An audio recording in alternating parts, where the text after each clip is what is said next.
about myself. My name's Amy and I was born in Dubbo, and then my family moved to the small town in Hunter Valley region. So I went to schools locally there and I did sporting activities, and then I moved to Newcastle, which I explored the sporting side of things a bit further.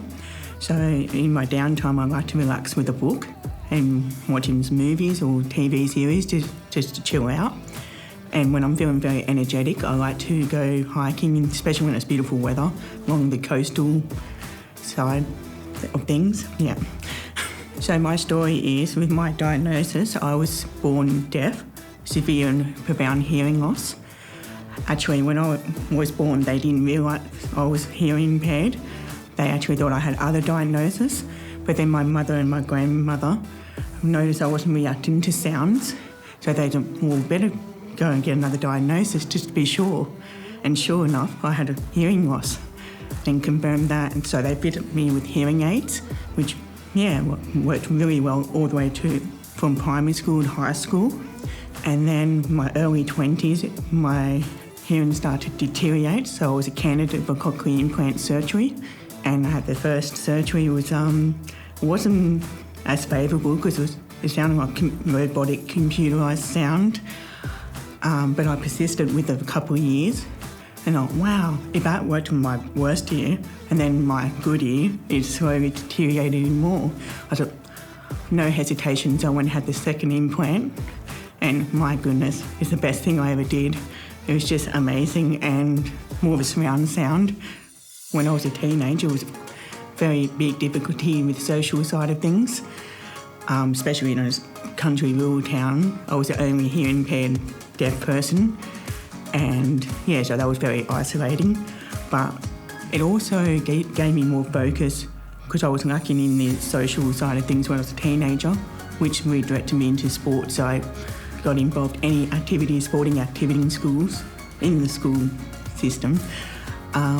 As a form of escape.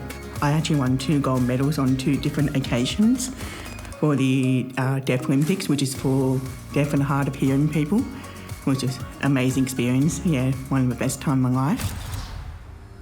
The common assumption that people make about my disability, that they have to shout, which unfortunately is a bit embarrassing for them, because for us it just doesn't make sense. Everyone thinks that all deaf and hard of hearing people can lip read, or they might oversaturate with their lips, which is absolutely comical. So look, every individual is different. Me personally, I do rely on lip reading.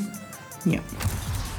So the tips I could give the health staff to support someone with a hearing impairment is to have a conversation beforehand, like an appointment before the surgery, or have a few minutes before the surgery, and run through what to expect.